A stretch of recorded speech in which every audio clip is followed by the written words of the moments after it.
Hey everybody, this is Jarrett from Simple Guy Gaming, bringing you guys a brand new video. Now, before we get into the video, I would like to say this first and foremost.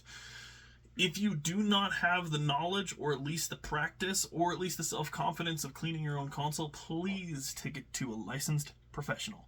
That way, your consoles are protected from any type of thing that can happen.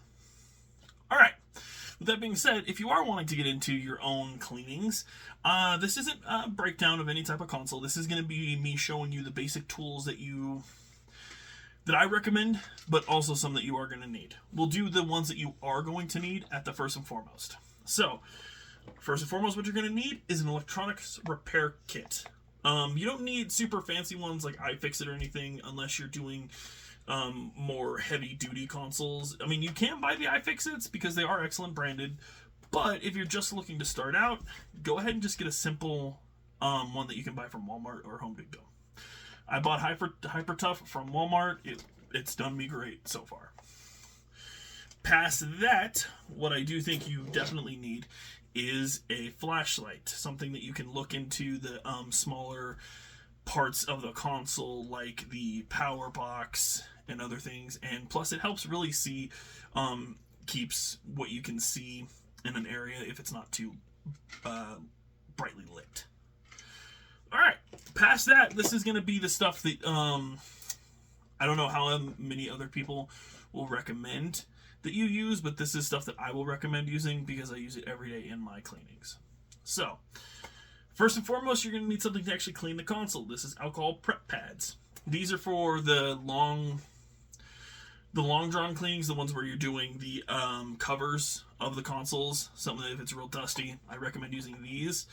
You can get larger alcohol wipes, but these work just fine.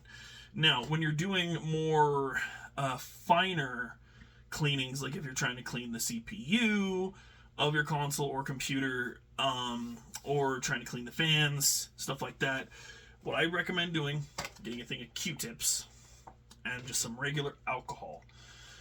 This way you can get into the smaller surfaces and actually get in there and get all the dirt and dust out. Past that, I recommend getting pads around, just so where you can write down what you did to your console. That way, if you do end up having a problem, you can go back and look at the steps that you did take. It's also great, like if you're watching a YouTube video and you need to know the steps of fixing the console, you can write them down, and then that way you can follow the actual step-by-step process. So another good thing that I also have found doing when I'm cleaning my own console is I'll record myself cleaning the console, and then I will watch it back so where I know where everything goes and everything that I did in the process. So on to the final item that I would say it's not a necessity, but it is something I recommend. Get yourself a little container. Something like this. This is an old nail box that my girlfriend had.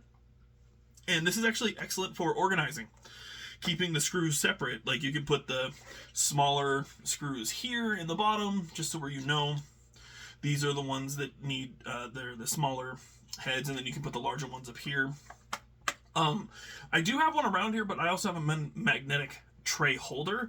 What I do with the magnetic tray holder is I'll put this inside the magnetic tray holder, and then I'll use the parts to hold the screws in while I'm working. Past that, you just need a space big enough for your work. Keep it clean, because if you're cleaning on a dirty surface, it's not going to actually be clean. Basic rules. You just need something big enough where you can have the space to be able to maneuver and do what you need to do. I would show you mine, but mine's got everything that I'm kind of showing you on the table right now. Last item is the microfiber cloth.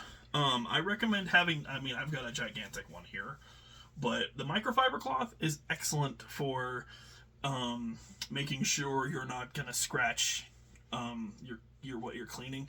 I usually bring this out for when I'm doing switches or a monitor or something to do with some sort of screen.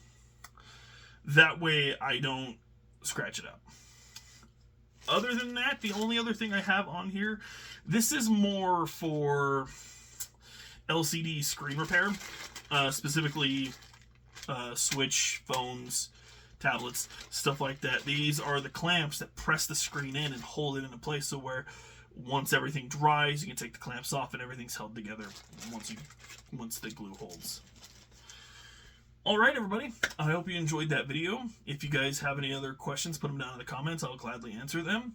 Look to the future for a future cleaning build where I'm going to be taking apart my Xbox Series X to get in there and do a deep clean. I'm not going to fully take it apart because the only time I would realistically do that is if something was broken. Mine is currently still working, so we will wait to do that at a future date.